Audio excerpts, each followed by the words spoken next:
Say goodbye for the last time. Say goodbye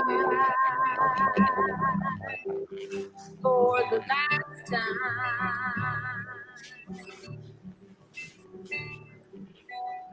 And with a sigh and these tears that I cry, oh my friend, oh my friend, my friend.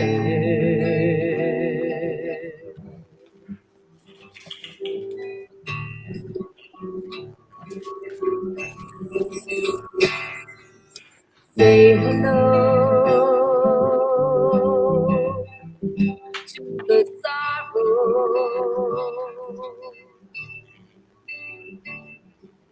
Say hello to the sorrow.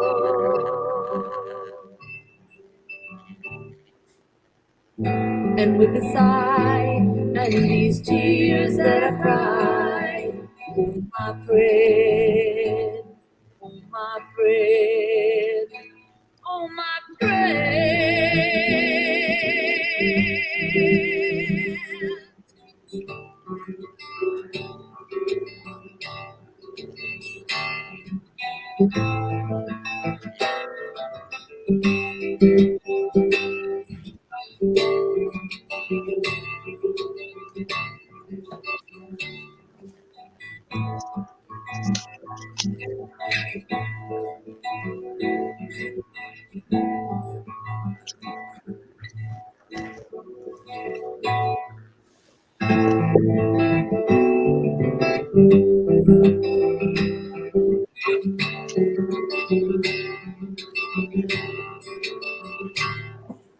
Say goodbye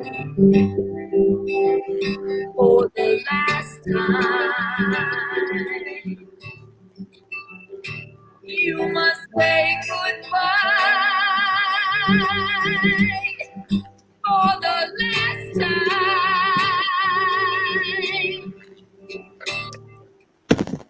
And with a sigh and these tears that I cry, oh my friend, oh my friend, oh my friend,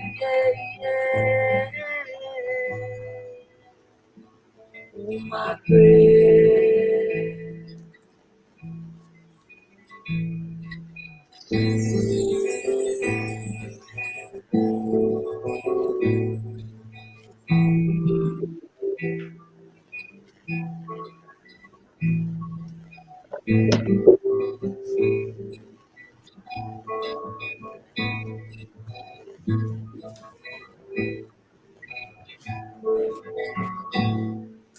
Say goodbye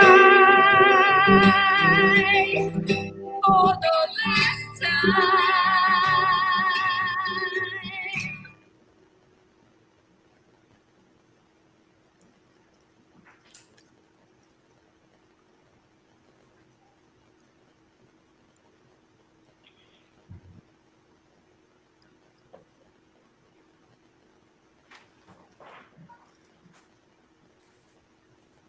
Hello, everyone.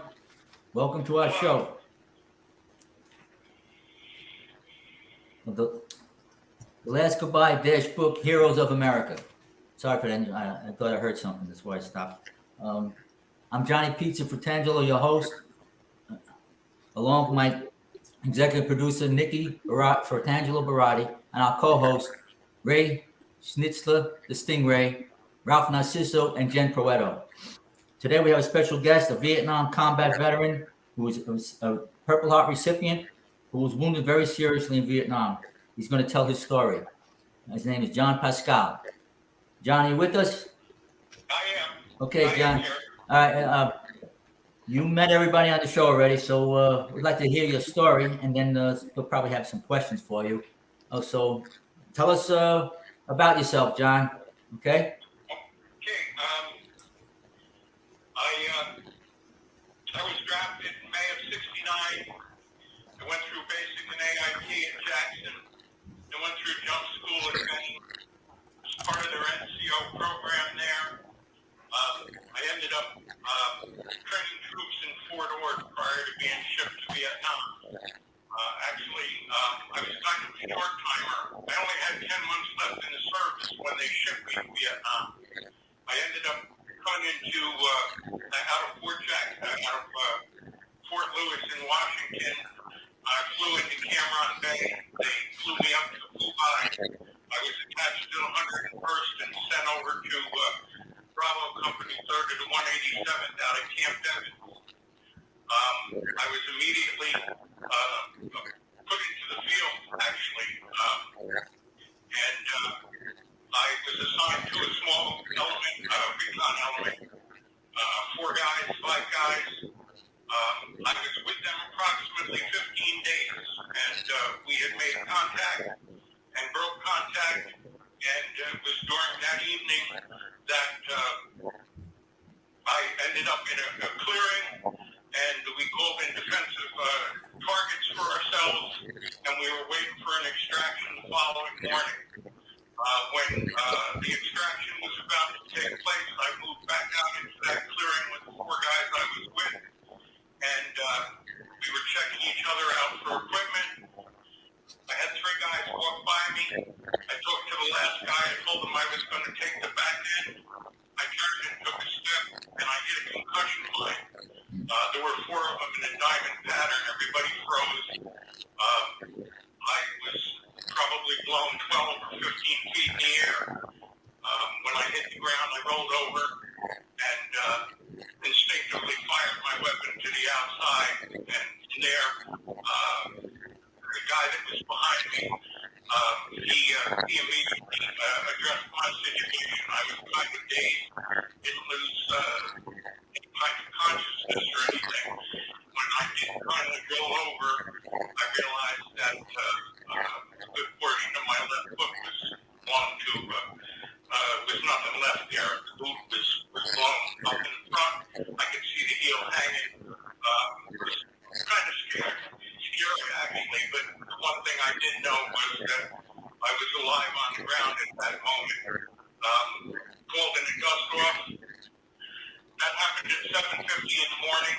I was on an operating table in Quantry at 8:30. Fortunately, that quick evacuation off the field probably helped save my life. I spent, I think, a day or 2 at that field hospital before they transported me down to the 95th and back out of Da Nang. It was there that some problems. I had some infections set in.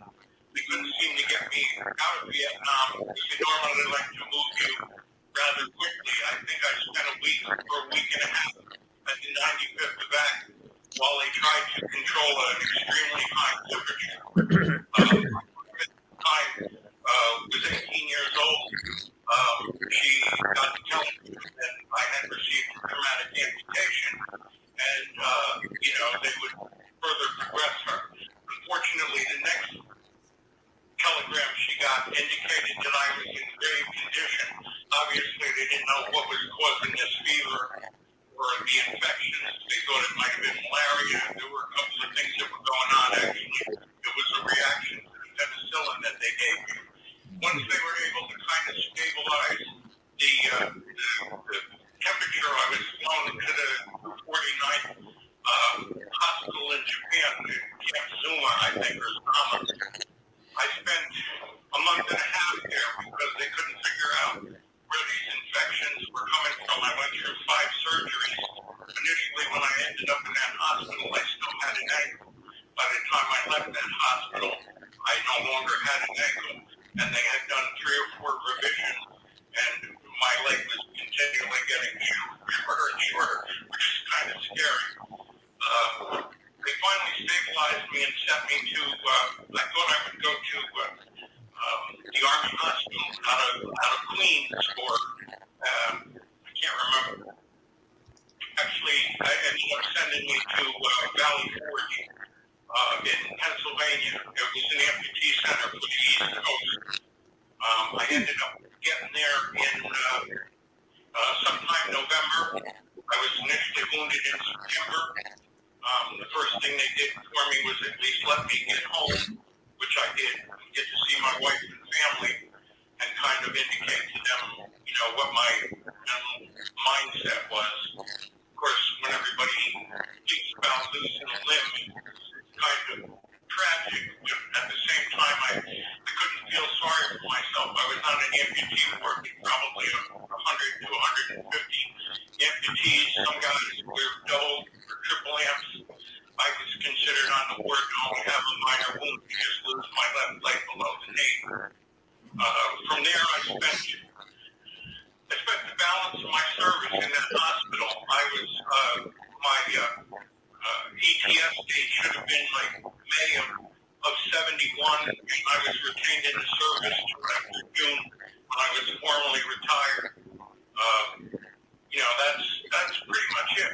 My time in combat was very, very short, approximately 3 to 3.5 weeks. I went out in the field, and the only way I left the field was on a dust off. I never came back to a base camp. I never worked with anybody larger than a 4 or 5 week group. I was resupplied out in the field, so I never had any experience working with a company or anything. That's my unique experience in Vietnam. When I got hit, I only had 8 months left in service. So and that balance was set in the hospital. A lot of guys told me after the fact that I should have never ended up in Vietnam, being that I was short before I went. But That's right. I guess some of the qualifications that I had through jump school and all, they were looking for guys that had those qualifications, and I seemed to get streamlined right out into the field. Right. Mm-hmm. So in other words, what caused the amputation of your foot or half your leg was the infections. More, I mean, what was gone? The explosion ruined it. I mean, wrecked it. The foot was definitely gone, but I can honestly say at the point that I ended up at the field hospital, and then in Da Nang, I knew that I had it like an ankle. And they originally talked to me saying that, that the ankle might stay, but they just weren't sure what was causing the high fever. What it turns out was I was told after the fact that I hit a concussion mine, and that was designed to kind of send a shockwave up through my leg and blow out the base of my spine. I obviously didn't step on it full force because it seemed like most of the blast went to my front. I mean, it was whatever it did to me. The first time I saw myself in a mirror, I was 160 when I was in the field, and the first time I saw myself in a mirror in Japan, I weighed 98 pounds. When I came home, I fit into clothes that I wore in the 5th grade. I had a 26-inch waist. I was really pretty well decimated by the infections and, I guess, the trauma of the blast. I mean, most of my time, my service, short of the training and the short time that I was in Vietnam, I spent most of it, almost the balance of my 8 months in and out of that hospital. Wow. So they never told you that like it was a staph infection or anything like that? What they came to find out was the concussion of the blast kind of damaged the bone beyond the ankle. And although it looked like it was intact in the X-ray, it really wasn't. So gangrene had obviously set in because they were kind of naturally, they try not to, I mean, I guess it's a train of thought to try and leave as much as they can. But in that particular case, it wasn't the best idea. They took the ankle in Japan, then they started these revisions. I know there were 3 or 4 surgeries in Japan where they were just taken to try and get beyond the infection. I don't know if it was a staph infection. I know they initially told me that it was gangrene. And even, I believe, when I did end up in Valley Forge, there was still some initial traces of infection. And they kind of did another revision after I had come back from a short leave. Because when you're going through this, they put you in what they call skin traction. They take to what's left of the open wound, like on either side, and they attach you to a 5-pound weight. And they actually pull the skin out of the opening, or attempt to pull the skin over the opening. By the time I became stateside, I was kind of closed down quite a bit. So I got, I guess, what they considered spinal and revision surgery fairly quickly after getting into the hospital. I didn't get my first prosthetic, I don't think, until February or March of that year. That would be 1971 at that time. Wow. And I went through, it was quite an interesting time in my life, really. I know what you mean. I know we spoke. Okay, I'm sorry, go ahead. I know in reading in your book, the hospital, it was an experience in itself, and what you go through and between the various stages, especially initially, you're not really sure, what's going to happen to you. Like I said, I mean, I probably was so concerned, naturally, when you kind of end up in that position, the one thing you don't want to be doing is losing body parts. And yet, I mean, it didn't take me very long in the short time that I was in the field that when I did get wounded, I was kind of glad that I at least knew that I was still alive, and at least from that point, I would try and make the best of it from there. I lost quite a few friends over there. So, I mean, my life was kind of dedicated to doing what I think they would have done. Right. Hey, John, can I ask John a question? Pizza, I got a question.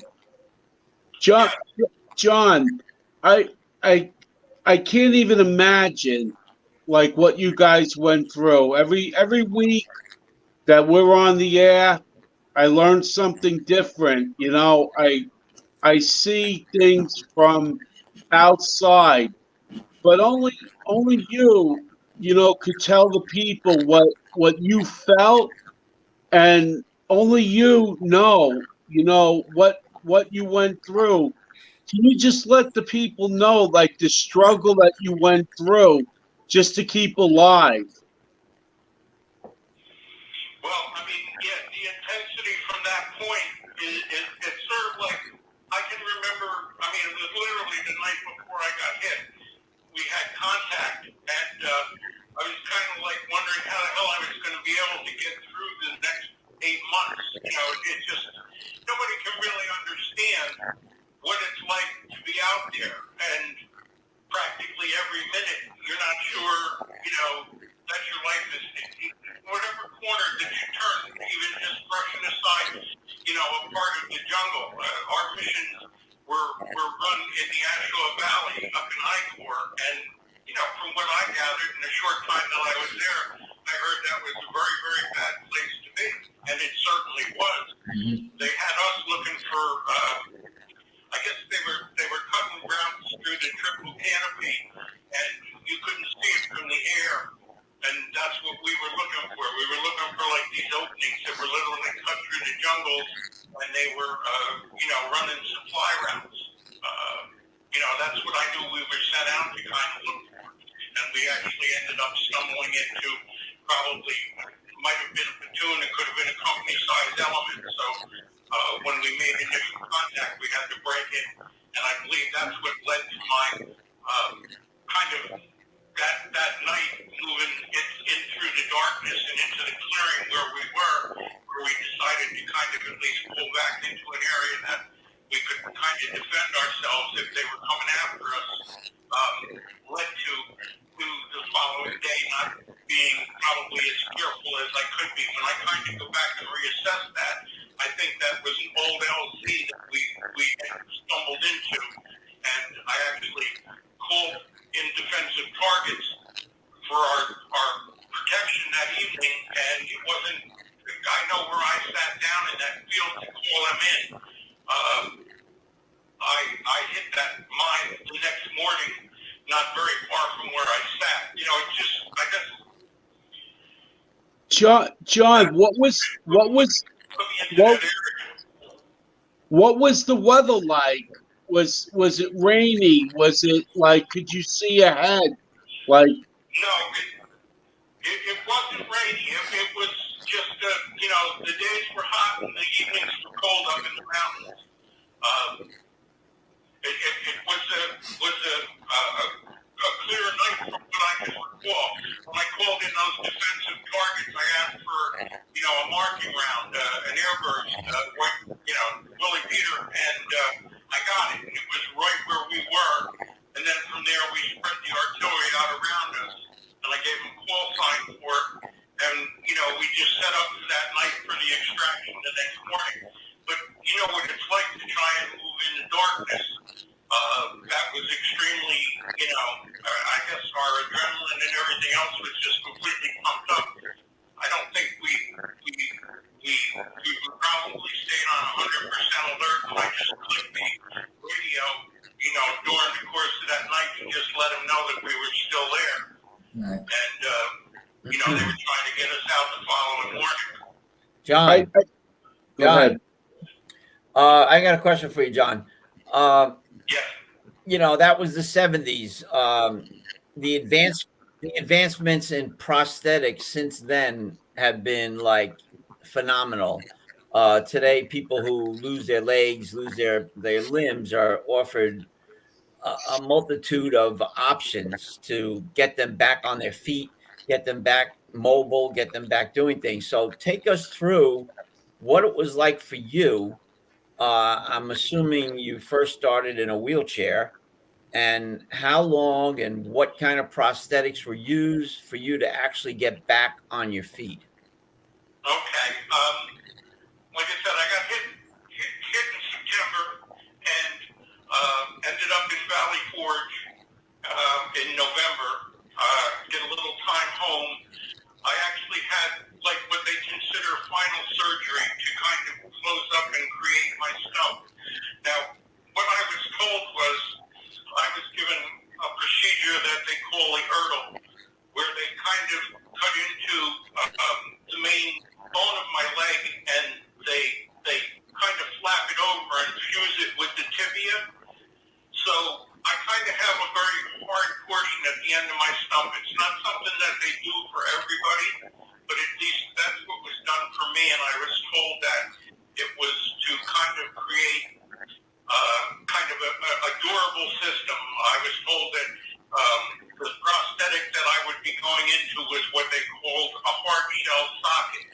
Some of the prosthetics very early on used these liners and belt systems to just kind of hold it on. So the very first limbs that I had were probably pretty much like true wooden legs. I mean, from what I can remember, this is going back 52 years.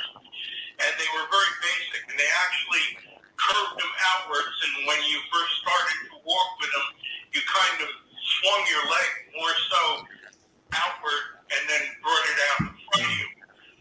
Over the years, the technology has changed so much. I'm going to say that the first 10 or 12 years was kind of pretty basic, and the feet that were designed, they were more like hard rubber.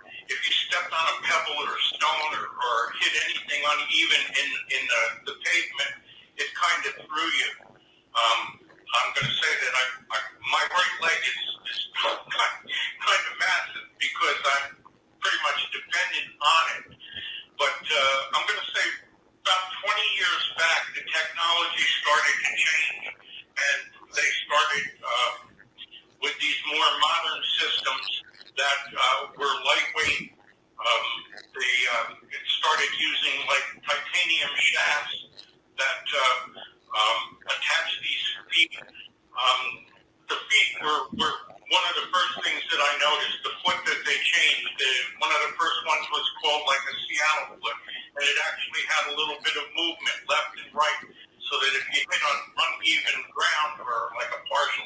or even a raise in the ground, it helped you. You didn't kind of completely throw you or lose your balance. Plus, your balance is a little bit compromised with the fact that you're missing a limb. So I mean, I'm not always. There are occasions when I've been known to partially tip over because I just lose my balance. But in the last couple of years, I'm going to say the weight of the foot, what you call the suspension systems, they used to be like belts and straps and stuff. I mean, that was really pretty basic. Now they use a pin and liner system for some of them. And the liner is a lot like a skin diver's suit, and it has a pin on the end of it, and the pin engages into a lock that's built into the prosthetic, so it makes it getting on and off a lot easier than it has been. And I mean, it's really remarkable. Plus, the philosophy has changed. I'm going to say in the early 70s, all they wanted to do was get you to go up and move from point A to point B. Now they want you to walk normally. They design these so that you're taught to walk with a normal gait. They actually tailor them so that they stay right in and underneath you. I've seen so much in the last 52 years change. I just got fitted for a new prosthetic about a week and a half ago, and it's phenomenal. They cast me and I slipped right into this, and I've been pretty much wearing it. Everybody's a little bit different. I cross other amputees that don't seem to have the durability that I seem to possess. I get in this in the morning and I'm in it throughout the day, and there isn't anything that I really can't do or don't want to do. I mean, there are some moments when it's not quite everything that it should be, but I have to say, I mean, John remembers me from General Motors. I spent 19 years at the Tarrytown plant, and I worked the first 3 years on the assembly line. That should tell anybody something about, who I am, because that's one of the toughest jobs I ever came across. And I did it until I managed to get some relief, and eventually got off the assembly line, but then eventually got picked up by tooling and got to a job where it wasn't quite so demanding in that respect. But a good many people never knew that I was an amputee in that assembly plant. Yeah, I'm one of them. I didn't know it. John, I'm sorry, go ahead. Yeah, I was going to say, I mean, for a long time, it didn't quite click with me. I did well with it, but I didn't accept it. I more or less kept it hidden, which was probably a mistake on my part. I didn't really kind of come out of my shell until, I'm going to say, 2006 or 2005. I went to the vet center in White Plains and met with other combat vets, and they finally kind of brought me away from this. Now I'm not so hidden with it. I wear shorts. There were a lot of things I just didn't do in the early years with my kids because I, felt bothered by it. But that's no longer the case. Yeah, the conflict. Go ahead, Ray. John, I got a question. And first, I'll give you a comment. I wanted to thank you for your service. It's because of you I can live the life that I live. And I could never repay you, or America could never repay you for all the sacrifice that you sacrificed to give all, because you gave all. Not only in the military, but you work for General Motors. You're all an American kind of guy. But my question is that for somebody who's going through this right now, that's not a war veteran, what advice would you give, our listeners? Like, how would you coach them, or how would you advise them? Well, I mean, for me, I base it on experience. I have actually, in a couple of cases, gone and talked to amputees or people that were in the process of possibly having to lose a limb. As a matter of fact, my wife has been back and forth texting with a friend of hers that we went to school with, and she just informed us that her husband has some sort of infection that they can't seem to heal, and that it's been recommended that he might lose a limb. And I more than offered that should it come to that. I know that the last message they sent back was they were trying to use, I guess, one of those hyperbolic chambers to see if they could speed the healing, and I'm hoping that definitely becomes the case. But should it go the other way, I will gladly go and talk to him. I mean, it's everybody's worst fear that, if you lose something, you become, you're not going to be able to do anything. It's kind of a scary situation. For me, of course, it was a decision that was made by war. So, I mean, I was glad to actually be alive, and I worked from that point on. But you have to think from somebody else who automatically gets told that they've been pursuing a normal life, and all of a sudden they're going to be told that they might lose a foot or a leg, and it obviously is traumatic. But I would explain to them, and I'd simply say, look, I'm here. I never expected to live past 21 when I was in Vietnam, but at the same time, here I am at 74. I've lived a full life as an amputee. I would go to anybody and tell them that it all boils down to attitude. You can only not do what you don't want to do. You can only limit yourself by doing that. If you put yourself forward, I mean, I didn't know where my life was going to go. I just simply tried to, do the various jobs that I could. General Motors was a godsend for me when actually it was the chairman of 664 that came to my father's house where I was kind of doing some backyard work there, and asked me if I'd be interested in working in General Motors.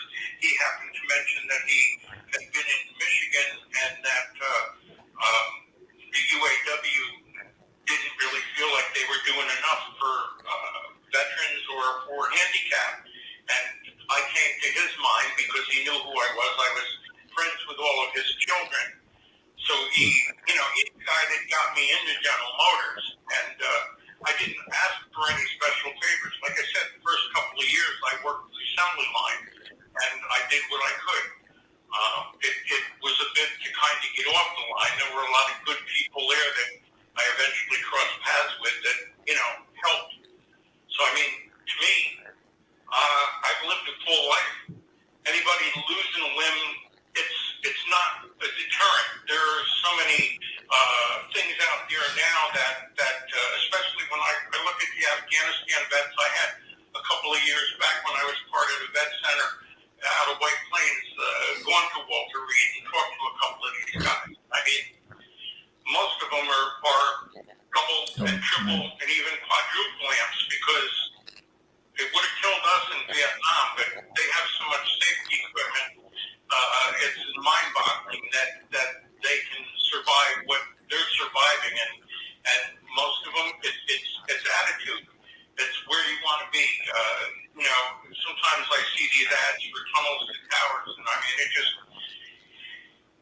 I look at these guys, and I mean, I've kind of been down their road, but like I said, I'm nowhere near them. I'm in awe of what they're doing for them now and for the attitudes that they take. It's simply that. Once you're about to think that you're going to lose your life, you move on from that. I think that's there's kind of a saying, something about, you really understand life when you've almost given it or come close to death, and it kind of changes your whole perspective. I think that's what happened to me. John, in a previous show, we talked a lot about, we had a guest that was intimately involved with a soldier who was dependent so much on the Veterans Administration. maybe you could share with us, since you've been through this for so long, how was your interaction with the VA, with your injury? I mean, that's kind of a great question. I will take you back to the early 70s and 80s. I mean, the care that came from the VA and some of the people that I seem to cross paths with was not very receptive. Once I started to work for General Motors, I pretty much used their insurance. I did use the VA, but only for prosthetics. I didn't seek any other medical care from the VA other than going to, at that time, I had to go to New York City. The main VA was on 7th Avenue. Then they eventually went from 7th Avenue down to, I think it's 23rd Street and 1st Avenue. I went there for a good many years for prosthetics and had a couple of really good guys. And it was simple because I only dealt with the guy who was going to build my prosthetic. There was a lot of red tape in the early years. There was a lot of little problems about who to get to care for. Again, I'm looking back and I'm saying over the past 20 years, though, the VA has improved. Prior to COVID, now it seems like they've taken a step backwards a little bit. I mean, it's not really that hard to get medical care, but it's not the way it used to be. Everything is kind of channeled down a little bit. They're forcing you to be more proactive than them kind of keeping tabs on you. You need to kind of keep tabs on yourself. But I mean, overall, the last 20 years, at least for me, prosthetic-wise, and I really didn't get treated for anything until 2005. I got a test for PTSD. They gave me 20% for my right leg because that had deteriorated to a point from being an amputee and from pretty much doing most of my life was kind of physical work. So my knee was replaced in 2014. I mean, from the last 10 or 15 years, the VA has been pretty damn good for me, getting things taken care of. I was 40% for almost 37 years after leaving the service. When I got to the vet center, I really found out that there were a lot of things that I hadn't been treated for. Like I said, I was never assessed for PTSD. When they did that, then they all of a sudden started to reassess the situation. I think in 2009, they made me 100% total disabled. But, I mean, from 1970 to there was a pretty long time. A lot of people thought that I should have probably had been that beforehand, but I really didn't see that. I mean, I wouldn't change anything that I did. I did it the way I did it.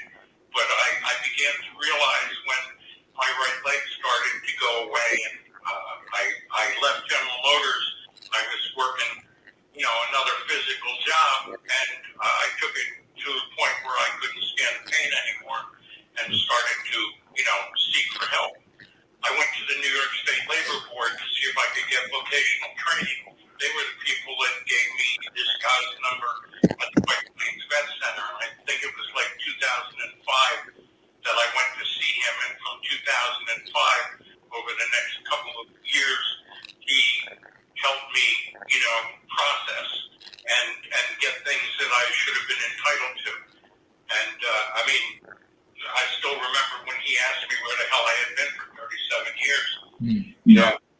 Yeah, it's amazing. It's amazing that it's amazing that you had to wait so long. I mean, just the fact of losing a leg like that, and for the VA not to give you 100% disability right from the get-go just blows my mind, number one.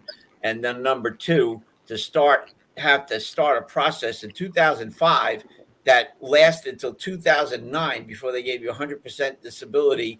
You being more than a soldier, your grit to keep working and to work physical jobs because you knew you had to, instead of being somebody who just went and, said, hey, I can't do it, that should have been enough for the VA to recognize you at that point and say, hey, this guy's been suffering all these years. Why do we got to wait 4 or 5 years to give him 100% disability? I understand, and I agree that the VA has improved quite a bit, but that red tape and that taking so long for that process to happen, I'm astounded by it. Yeah. I mean, when I contacted the vet center, I mean, like I said, I didn't know. I mean, I was getting 40% disability, and I mean, I was fortunate the way I felt. I was able to do my job. I had a job with General Motors, which gave me health benefits and stuff. So I really felt very good at that. When I contacted the vet center, and he said to me, well, are you, the term I was always under the impression was that Vietnam era. So when he questioned me, I said, yeah, well, I'm, Vietnam era. And he said, I can only help combat vets. I said, okay, well, then let me rephrase this. I served, with a combat outfit. I said, and I ended up losing a leg. So when I did finally get to see him, and he pulls up my records, he said that, I see you're not married. I said, yeah, I'm married. I was married when I went to Vietnam. And I said, I'm still married. I'm married 52 years to that same girl that, endured all of the earlier years. The best they could do was give me back 1 year of that retro. And then that's what, he was just so stunned, I think, that I had gone so many years in that situation that those were the questions that came up. Well, I didn't even know what PTSD was. I didn't, once they started questioning me and asking me and all these other things that I felt, nightmares and the other thoughts. And it all of a sudden, one thing fell after another. I went from 40% to 70, 70 to 90, 90 to 100, over every time they were figuring out something else. And I just, I never thought about that. And the guy who did most of this for me he kept saying to me, because I would say to him, well, I felt fortunate that I was able to do what I needed to do. And he said, his words back to me was, he said, I got guys that drop typewriters on their feet, and they're getting 100%. And here you are, after all these years, just kind of plugging along. But that's my story. I wouldn't change it. I did what I did, raised a family, pretty much did everything that I needed and wanted to do. So I have no qualms, and I certainly don't regret, my time in the service. I do it again because of the brotherhood that comes out of that. Right. You know what I wanted to just take a step back to my feelings about these mines that people step on. You said that it was an old LZ, okay? Yeah. Right? Okay. Now these our enemy here, the VC, they're not stupid, They probably figure, look, this is a spot where they may come back and land again, right? So what I'm saying, what gets me about this is that the guy who buried that mine, okay, who set it up, could be long gone and dead. You follow? You know what I'm saying? Yeah. And here you come along, maybe 6 months after he set that trap, and you get blown up, and this guy's nowhere around, nowhere to find it. That amazes me about stuff like that in war. That these people set these traps up and get guys way in the future. That it's just it bothers me. I mean, I think about that, and I mean, a lot of times when I would see these situations where they plant these mines, I mean, because they become indiscriminate, especially in areas. Obviously, there were children well after the fact that the war was gone that would run into these things and end up getting maimed or killed. I mean, to me, it's like, war is war, war is hell, and I mean, it's amazing the weapons that get devised that, can cause and inflict harm that they do. And some of us are lucky enough to survive it and make the best of it from that point. But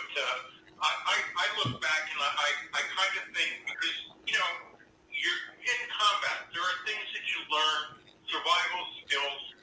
I often felt that if we didn't have the contact before and having to move at night, and when we broke into this clearing, it really didn't come to me like that it might have been an old LZ. I just knew that the brush was half the height of what we had, and I could actually see the nighttime sky as compared to what you get when you're in kind of triple canopy. Sometimes it's hard to even see areas, of daylight. I often go back to that point and try and figure out, was there a better way to handle that whole thing, And it was what it was. And I still look at the fact that 3 guys walked over it. I was literally standing right next to it. I mean, it was literally, I took one step after discussing with my 4th guy who was going to take the back end. And, he turned around and said to me, "I got it, Sergeant." I said, "Okay." So I turned and took a step, bam. But I did know that, I was alive. And I did, one of the first things I did, I think, when I got to Da Nang, was get a letter off to my wife, because I had kind of, like, out of stupidity, you kind of tell them that, if I can't come back whole, I don't want to come back. The minute you're in combat, you automatically know that any way that you can survive this, you're more than happy to do that. Right. I remember.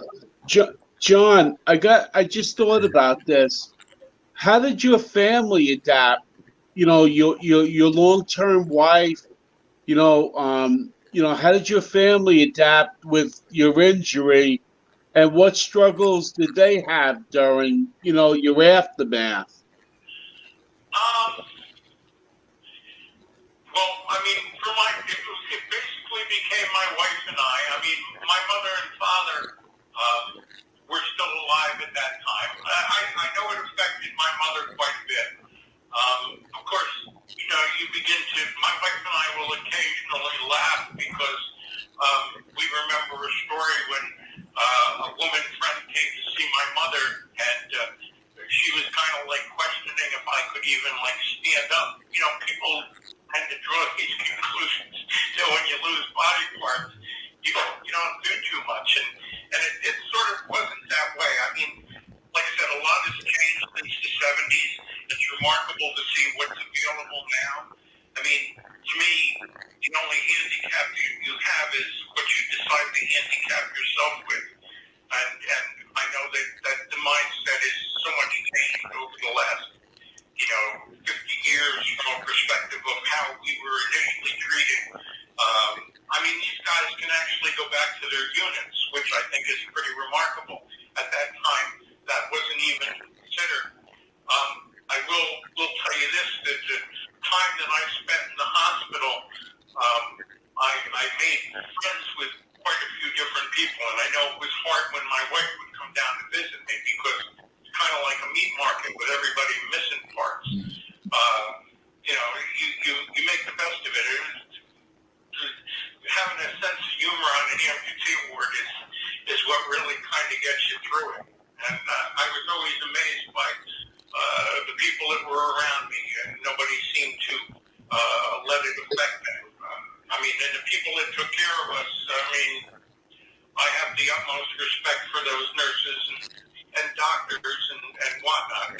Anybody that I feel has ever cared for me from that time on did the best that they could. Yeah, those doctors to me were amazing.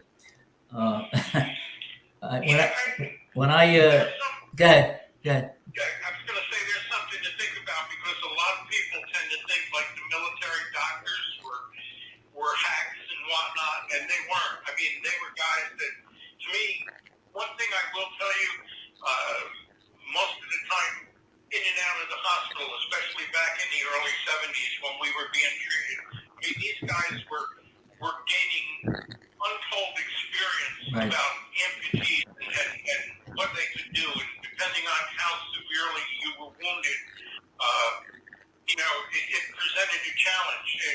Not every amputee is a picture-perfect deal. I mean, especially when you kind of get blown up. In my case, it pretty much ruined the foot, and they were able to tailor me back. I kind of have what they consider an ideal below the knee amputation. It's the right amount of length, what they consider perfect, or at least what they consider perfect at that time. And I can't dispute that, because for my last 52 years, like I said, there isn't anything that I wouldn't attempt to do or try to do. I mean, yeah, I'm certainly not going to run a baseball diamond the way I did when I was a young guy, but other than that, I've pretty much done whatever I wanted to do from that point on. Right. I mean, when I got wounded, I got a bad infection, and it was ugly. And this one doctor came over to me. This is when they sent me to Japan. This one doctor came over to me because he did a test because, like I said, I got infected. And he says to me, he says, well, he leans on the bed. He said, well, I got some bad news for you. I said, uh-oh. So I'm saying to myself, here goes my leg, right? Because I would have lost it all the way up to the hip. Yeah. And so he said, well, he said, wait, he said, you're not going to lose your leg. And I wanted to tell the guy, why would you say something like that, you stupid? You know what I mean? But and the guy who did the surgery in Vietnam, we were talking about this you and I, because you went through the same experience. I mean, he'd come over there and he grabbed my leg and lifted it up like he was doing his morning exercise, like, you know, just to see what was going on behind it, in front of it, and side of it. You know? And meanwhile, I'm grabbing onto the back of the bed in excruciating pain, and like, you know, but he was great as far as the surgeon goes, you know. But I seen like, you know, you learn at such a young age how these docs can take people apart and put them back together again, you know. And I said to myself, wow, these guys are amazing, because what they go through, you know, especially in the MASH unit, between the nurses and the doctors and everything. I mean, you're looking at guys who are torn apart, and, you know, it's just amazing. God bless them, because they perform miracles. It's as simple as that, man. That they did. I mean, I look at that, and then, of course, over the years, when you started to recognize where some of these people, they weren't in combat, technically, but they saw every aspect of what combat does to soldiers or us, and yet, when it came time for any kind of benefits, or like PTSD, or nobody knew what the hell any of that was, you know?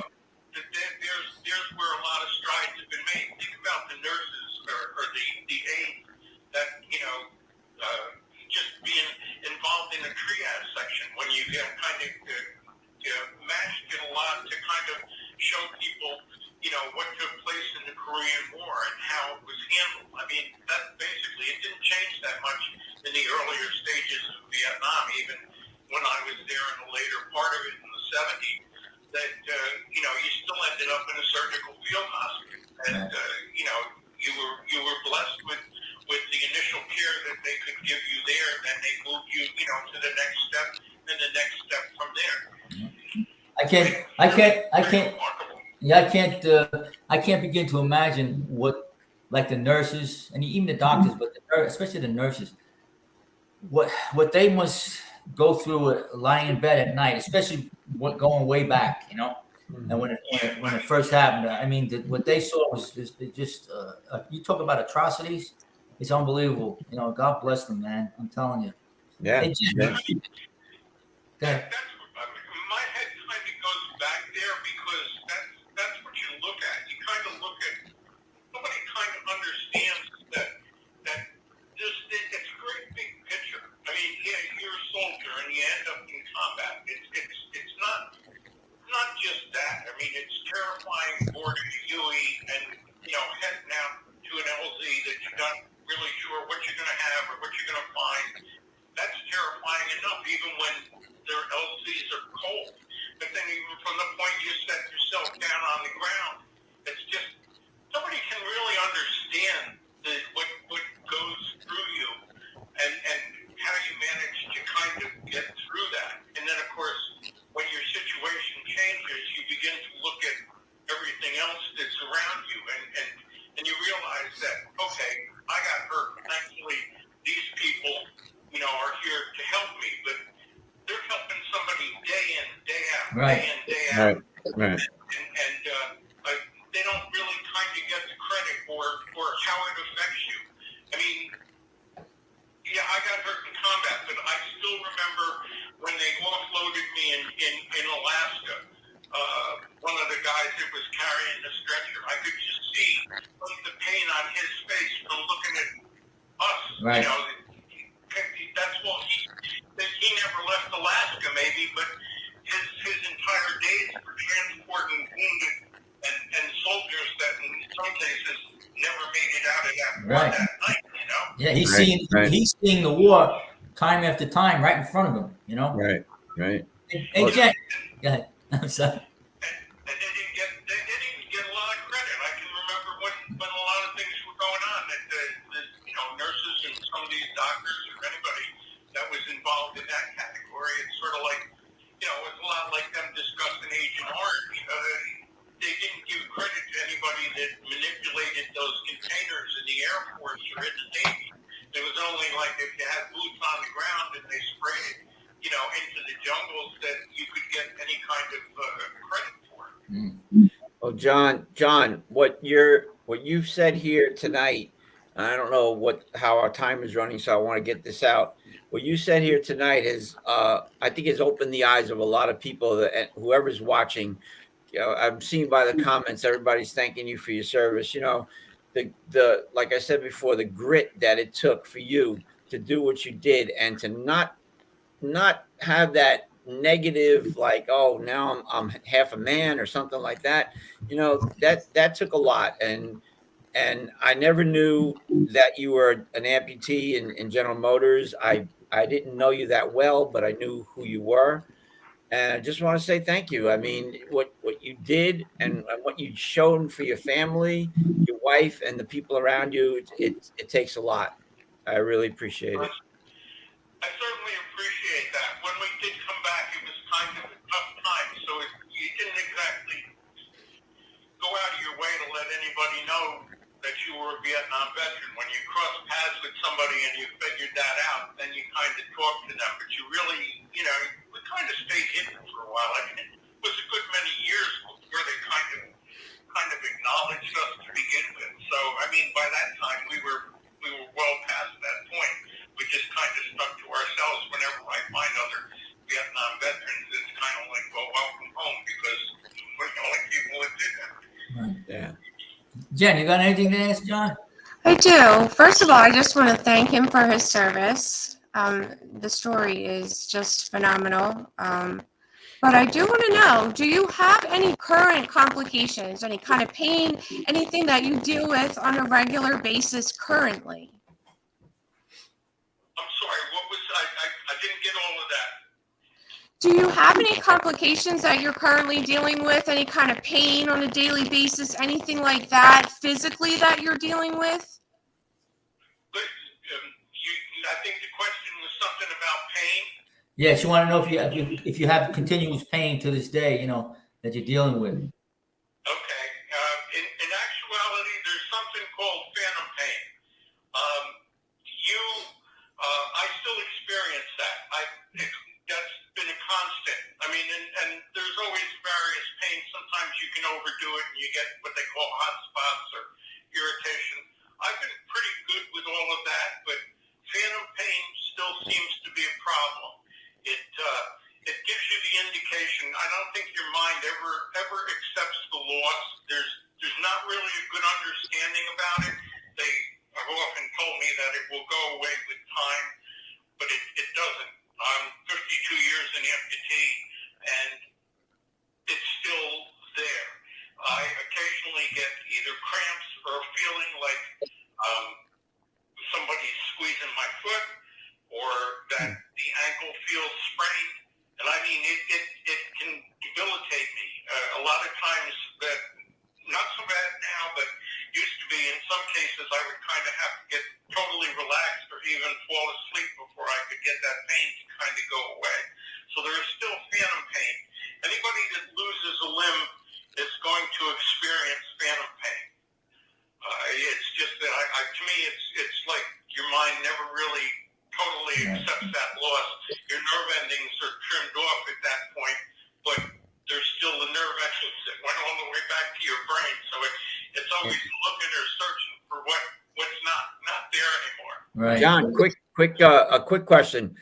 Because of this phantom pain, I was going to ask that, but I was afraid to ask it. But now that you brought it up, Did you ever try that therapy where they use a mirror and they mirror your good leg? I never really did that. I mean, it's hard to understand. I know that they kind of never really know what to do about it. A lot of times they want to treat it with some of the like nerve reducing drugs. I'm not big on drugs. No. You really don't push that. I can tolerate some of the pain because over the years I've learned to get it to come and go. But in the earlier years it was a lot more severe.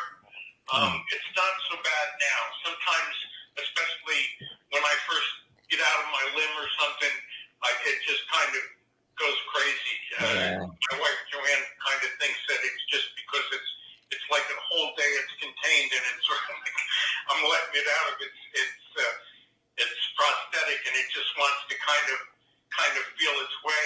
I really don't know, but I can definitely tell you that it's real and it can be affecting. Sometimes it just it's hard to explain, but it's there.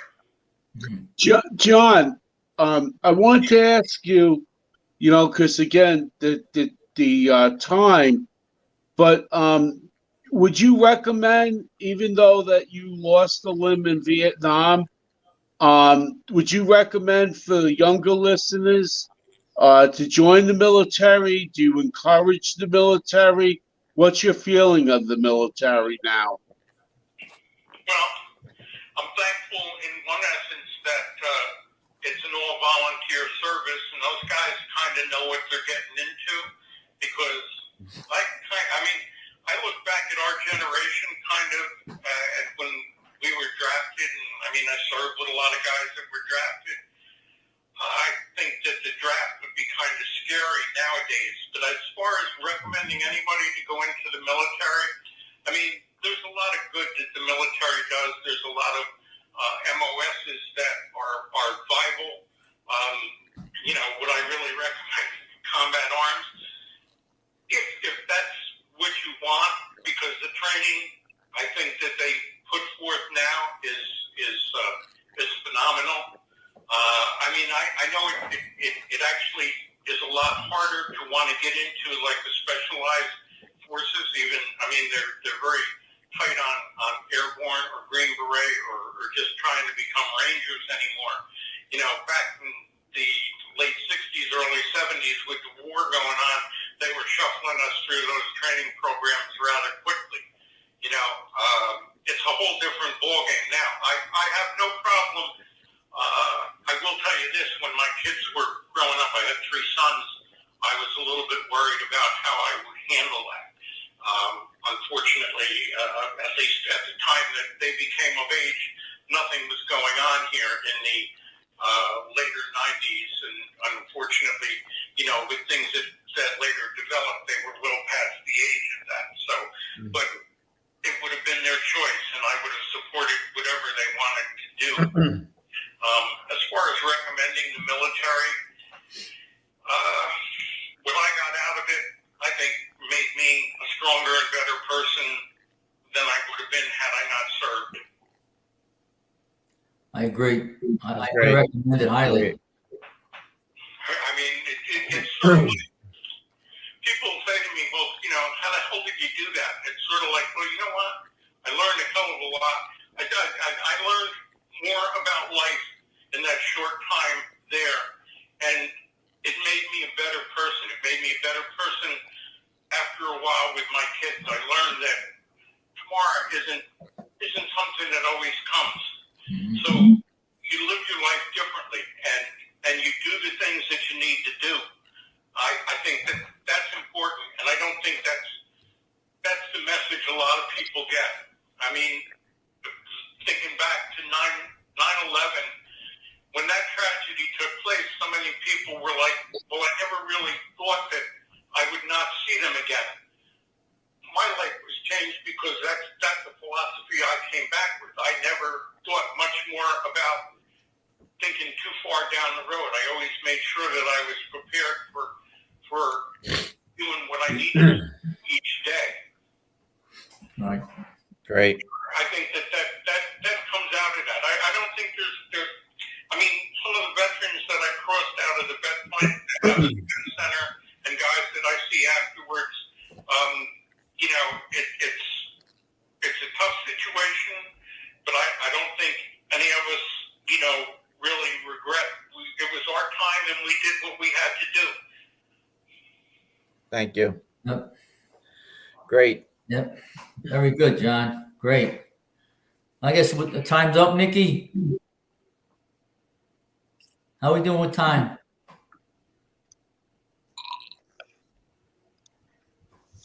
Sorry, when I bring on the broadcasting system, I get locked up. We're at an hour and 5 minutes.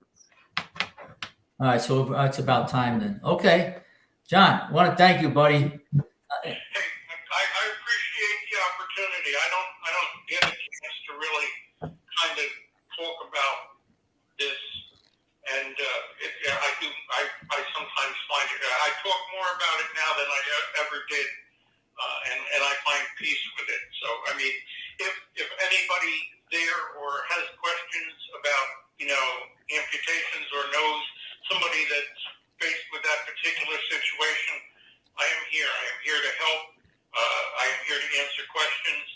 I mean, if anybody's going to lose a limb, they want to hear it from somebody who has, not somebody who's got all their digits and whatnot, telling them that it's going to be okay, because I'll just kind of lay it out for them. It's not picture perfect, but there isn't anything you can't do if you don't put your mind to it. Well, yeah, I'm sure that would help them a lot. Right. Thank you, John.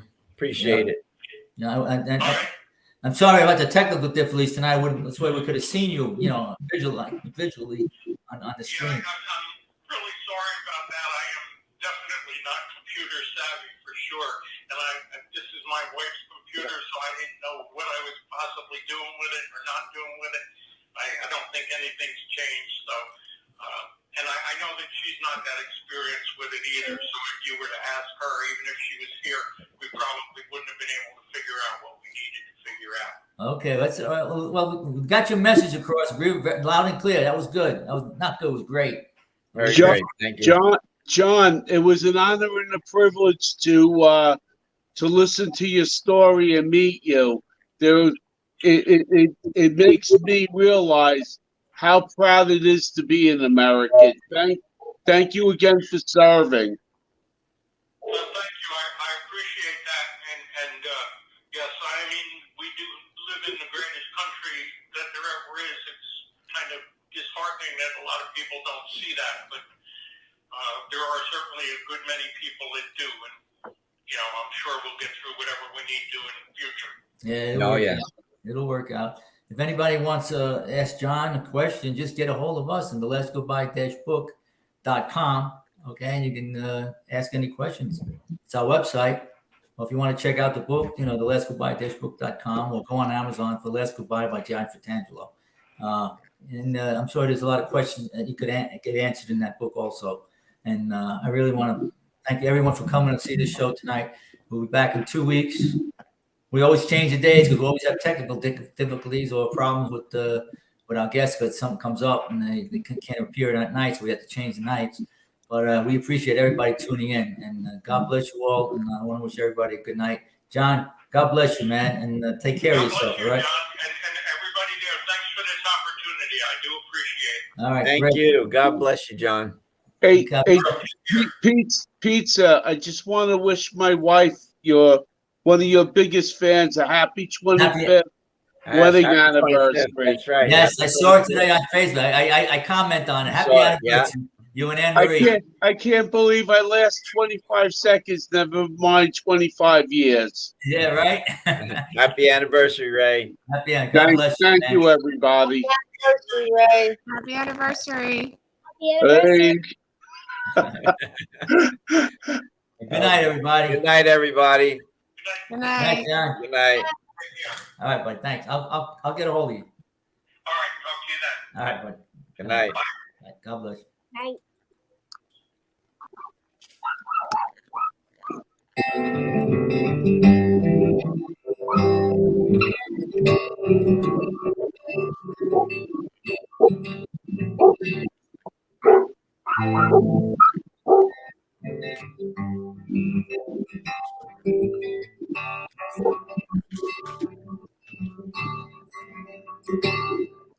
Say goodbye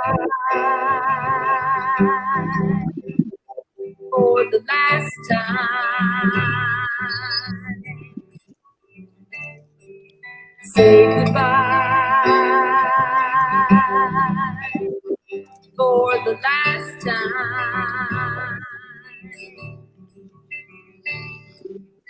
And with a sigh and these tears that I cry, oh my friend, oh my friend, my friend.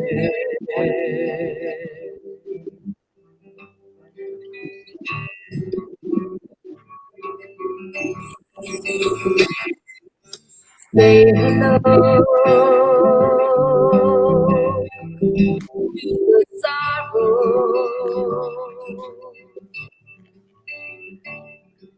Say hello to the sorrow.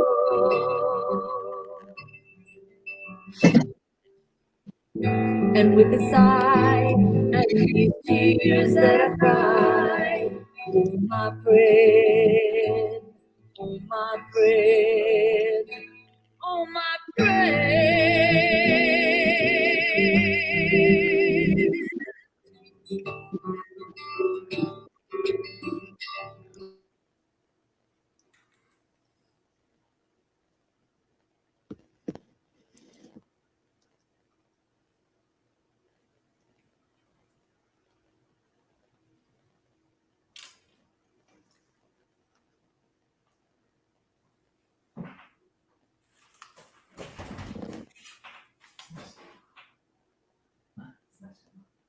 Yeah, well, it's over now. Did you listen to it? I can still see on the TV. What'd you say? I can still see on the TV. Oh, Nikki, are we on? Off?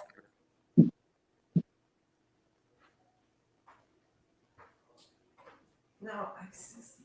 You can talk. I can still see on YouTube on the TV. You saw Sophia?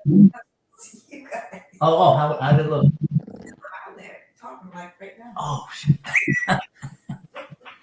We're still on, huh? Okay. Good thing I didn't curse. Where did Nikki go? I don't know. She left us and we're still on. Yeah, Judy's watching us on TV. Anybody know a good joke? Well, I could talk about the Hawaiian people. I'd have a million stories to tell. All right. Okay. Why not? Oh my God. Did it hurt to leave? Was it painful to come back home? I kissed the ground when I got home. Absolutely. You did? Yes, I did. Like the Pope of Rome, I kissed the ground.